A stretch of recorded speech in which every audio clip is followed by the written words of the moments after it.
All right. Hey, everyone. Welcome back to The Thoughtful Entrepreneur. I'm your host, Jen Amos. And today I have with me Doug Staneart, who is the founder of Fearless Presentations and CEO of the Leaders Institute. You can learn more about him and his companies at fearlesspresentations.com. Doug, welcome to the show. Hey, thanks, Jen. Glad to be here. Yeah, for sure. We were talking a little bit offline about, life after 2020. And I'm just curious to know, how you holding up? Everything looking good? Oh, I got to say, this is one of the things that people who are not necessarily in our industry, not in the speaking business, probably don't really understand how tough 2020 was for a lot of speakers. I mean, basically, I'm in the meeting industry. So you hear on the news, you hear folks saying things like, oh, the restaurants have really taking it hard and that kind of thing. Well, and I feel for the people that own restaurants because that's a really tough industry to be in. But at least with restaurants, when you open up the door, you got revenue coming back in, right? So like for instance, we had to do a really quick change basically everything that we were doing, in March or April of last year. And some of the cool things that we did were I think revolutionary, some of the things that we've kind of done. Because if you think about it, so my instructors and I've got about 20 different instructors around the world that go out and do speeches, training, stuff like that. And not only did in February and really March of last year, did the new contracts stop coming in, but we actually had a year and a half worth of contracts that were yet to be fulfilled that had already been done. So basically we were, for that first 2 or 3 months, we were in this negative cash flow situation, which was really tough. I mean, that's really tough for any industry. And one of the things that we've been talking about really for just internally amongst the folks here at my company about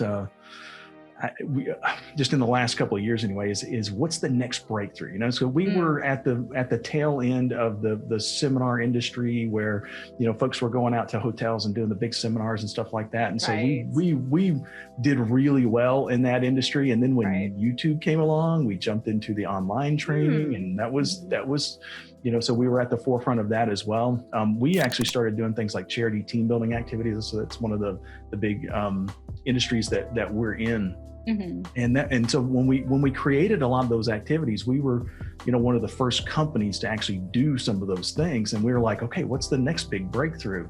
And what we're finding is that the virtual stuff, the virtual meetings, making virtual meetings more impactful, making them more interesting, making them more fun. That's something that most people really aren't that good at. And my team is kind of experts at doing that kind of thing. And so now we're at the forefront of that. And about, I would say probably August or so of last year, we went from being like, oh my God, how are we going to keep the doors open to being one of the fastest growing companies again. So it was a really revolutionary kind of turnaround for the folks that are on the team. And we're like, oh my God, I can't believe we did that. But it's some really cool kind of stuff. We're having a lot of fun. But also, you were mentioning, as the trends started to change, you kept asking, what is the next big thing? What is the next big thing? So it's not like you had to necessarily dramatically pivot because of COVID. You were already anticipating it. So do you feel like that adds to maybe your level of success or maybe luck, to be able to adapt? Absolutely. I mean, we've been having that conversation for the last 8 years. That was the last time we had this really, really, really big thing that made us gazillions of dollars, right? And so we're like, okay, what's the next one? What's the next one? What's the next one? And then when the virtual format really came into its time during COVID, we kind of figured out, wow, this is something that most people just aren't that good at. And because we got good at it really quickly, we were able to kind of capitalize on it. And I think a lot of companies can do that there's still lots of opportunity if you kind of learn how to use that skill effectively. Yeah. Well, let's talk about that. So when, let's say for people, when we first started out with the pandemic and everything was going online, what are some things you notice in virtual meetings where you're like, you shouldn't do that? Let's start with kind of like the do nots, and then let's talk about like what you teach, that helps make these virtual meetings so much better. Sure. I think one of the big challenges I think that I personally had, and I think a lot of folks kind of go through this, is when we're on a virtual meeting, for some reason, we think of it as kind of being like a webinar. If you remember back, a couple of years ago, if you went on a webinar, a lot of times people were actually pre-recording their webinars, and there was no difference. It's like you can pre-record it or you can do it live, but really it's no difference because it's just one person doing all the speaking, doing giving all the information, and everybody else is just kind of sitting there listening. And I know, like, I was watching my son go through school in the very early stages and doing the Zoom classroom and stuff like that. And it's exactly what was happening. The teacher would get on and speak for 15 or 20 minutes, and then the kids would kind of be on their own, and there was really no interactivity. And one of the revolutionary things that kind of happened on the virtual platforms anyway was that just about the time that COVID hit, Zoom created this concept called a breakout room, where you could actually take big groups of people and put them into smaller groups and let them interact with each other. And I don't think many people outside the industry, I don't think they really understand how phenomenal of a breakthrough that is. I mean, it totally revolutionized what we've been able to do with making training, especially online training, more effective and that kind of thing. It's one of those things I can't over kind of say how valuable that change was and how awesome it's been in the last 6-8 months. Yeah, I mean, even I am still learning to adapt to that, but to be quite honest, like, I kind of consider myself a social introvert, where it's like, I love socializing. I'm not like your typical introvert that's shy and gonna hang out in the corner, but I also like to recharge, hence why I call myself an introvert. But also what I like about the concept of these break rooms is, like, you think about a conference and you're kind of just like, waddling around and like trying to find people, right? And I feel like with these break rooms on Zoom, it's like, no, you can kind of get assigned people, or you could actually kind of do your own research, look them up on LinkedIn or something. You're like, hey, I want to chat with you. And I like that experience because it feels like there's a little more sense of control and purpose in connecting with people, other than just kind of like I said, waddling around at a conference trying to like find people, if you could find the right people, right? I feel like there's more direct contact or outreach to the person you really do want to talk to, and they're not physically on the other side of the conference and you can't meet up with them. So do you feel like these types of activities actually make it more productive in the virtual meetings than, let's say, in real life, like back in the day when we'd have to meet in person? I don't want to go too far to because the in-person meeting, there's nothing like being face-to-face with somebody and interacting with them and that kind of thing. But I'll just give you an example from kind of what we've seen internally. So one of the things that we do is we do public speaking classes. So people will travel to one of our public speaking class locations to reduce public speaking fear. They want to get better at speaking in front of a group. And obviously, if you are nervous speaking in front of a group, the only way to get over that is to actually speak in front of a group. So you have to actually have the group there. And so that kind of held us back until COVID kind of hit. We were kind of dead set internally as a group of instructors. We were dead set against moving our public speaking classes online because we felt like people wouldn't get the same type of experience. And what we found is that, no, it's not the same type of experience, but it's a totally different experience that has its own value as well. For instance, like if I'm going to teach a class, let's say I've got, 10 people or even 20 people even at a public speaking class, I can only give them so much of my time. They're only going to get a small amount of one-on-one time with me. Whereas on the virtual sessions, one of the things that you can do, I can teach something in a virtual class. I can break the group up into partners or breakout room teams, let them practice. And while they're practicing, I can pop into those breakout rooms, give them one-on-one coaching while they're actually doing it, while they're actually participating in it, which is something that was really hard to do in person. So there's advantages to each way. There's advantages to being in person, face-to-face, and there's also advantages to the virtual.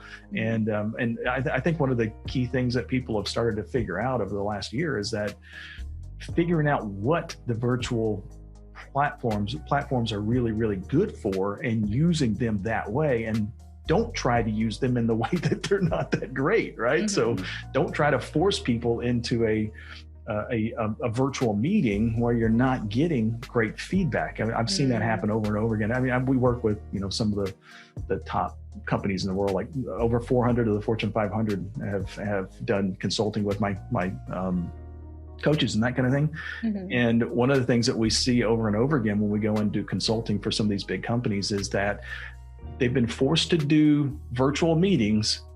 And so they're doing everything in a virtual meeting, even though the things that they're trying to do in the virtual meetings aren't really that productive. And so basically they're spending a lot of time doing things that are not really productive. And that's where a lot of our consulting kind of comes in and say, hey, let's change this up. Let's do this a little bit differently, get rid of some of those meetings and replace them with something that's a little bit more valuable and see if you get better results. Yeah. I like, just kind of go back to what you were talking about earlier with, like, let's say in person versus online. I do like that you explained that distinction that really in person and online, it's apples and oranges, They it's are, like, yeah. like I lived in the West Coast for most of my life and I'm currently on the East Coast and people are like, which coast is better? I'm like, it's apples and oranges, honestly. Like, don't put me in that position. Okay. Right. Like, it's so different. And I think just like what you said, like right now we have to be virtual right now. And so let's talk about the differences and maximize, like really maximize what the difference is to be online. Just some quick tips here, Doug. What are some best practices? So interactivity is really important. I know you mentioned that. So what else do you feel like would be best practices for our listeners to have more, like to have better, fruitful virtual meetings? Well, it's funny. This one of the other tips that we give to some of the folks that kind of come through my classes is, and if you've kind of heard me speak, if you listen to my podcast for a while, one of the things I tend to downplay in person or physical, if you're physically in the room with somebody meetings, is the visual aids. A lot of times people will, if they're going to create a formal presentation, a lot of times they'll make the mistake of starting with their visual aids and then trying to speak to that visual aid. So it's kind of like, I call that the Kung Fu movie technique. It's like, me and my little brother, we used to watch Kung Fu movies when we were kids, and it's awesome theater, right? But the mouths never matched up with the images that were on the screen, and that's kind of what happens to a lot of people when they create their visual aids first in in-person meetings. In the virtual meetings, it's almost the exact opposite though when you're on a virtual meeting, because when you're using Zoom especially and you're sharing your screen, all of a sudden your image goes down to this little bitty tiny square, and then your visual aid is now what is the center of attention. And so you have to kind of change that up. And so we've started, like a lot of times where in an in-person meeting, I might only use one slide. I might use 6 or 7 slides for that same amount of speech in the visual aid. So doing things that are, the average attention span of people is really short. And so when you're on the virtual meetings, you got to do things that change it up consistently. You got to show them new visuals, get into stories, use some examples, different things like that really help you keep and hold the attention of the audiences for a longer period of time anyway. But I think the key to it though, and really the thing that people miss out on when they're on a virtual meeting, is that it's a whole lot easier if I'm the leader of the virtual meeting to just do all the talking and not open it up to everybody else. And if you think about it, one of the reasons why your podcast is so successful is because you're having conversations with the people that you're interviewing.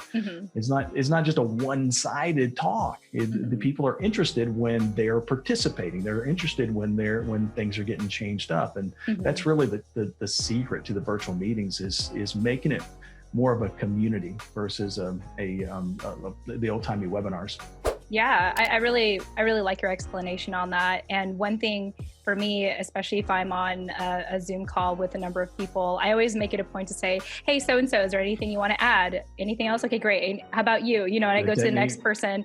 And, if you are leading a virtual meeting, I think it really is important for you to, take charge of that, right? To make sure everyone's voice gets heard, or at least like, hey, make sure you put in the chat if there's anything you want to say, anything else, kind of thing. And so, I like to believe that yeah, there's definitely a lot more interactivity thanks to Zoom, where if you think about even just going to, let's say, a physical seminar, it's not necessarily the same experience. You're kind of, like you said, you're kind of just like standing on stage and talking to the audience as opposed to really engaging with them. And I feel like that's maybe the beauty of what these virtual meetings have brought to all of us, is just having that more direct relationship with the main speaker. Absolutely. One of the word that we use here internally with my team is we use the word intimate. For some reason, the type of coaching that we're doing with people through Zoom, it tends to be a little bit more intimate. It's closer. It's one-on-one. So we get to interact in a different kind of way. And if you're not experiencing that type or that level in your virtual meetings, you probably want to change some things up because you're missing out on a great opportunity. Basically if you could record your Zoom call and the people that missed the meeting just play back the recording and they get the same value out of it, then you're missing out on a lot that you could be doing on your virtual meetings. Got it. Yeah, that's a really good point. Is like if they could just like, speed it 2 times just to like catch up, and they, then that's kind of telling that, they don't feel like they're missing out. And you want to create an experience where they're like, oh, I wish I was there. I wish I was able to ask a question. I wish I was able to engage. And I think that's a good way to gauge, how effective your virtual meetings are. Right. Yep. That is the true test right there. When people kind of in your meeting, are they going, God, I'm glad I came to that meeting, or they're, oh my God, not another one of these stupid Zoom meetings, right? Yeah. Pretty easy these days to kind of tell which side you're on. For sure. Well, Doug, before I shift gears here, I just want to make sure I've covered all my bases. Is there anything else you want people to know about Fearless Presentations or the Leaders Institute? Oh, one of the things that we've done for your audience is we've set up a freebie.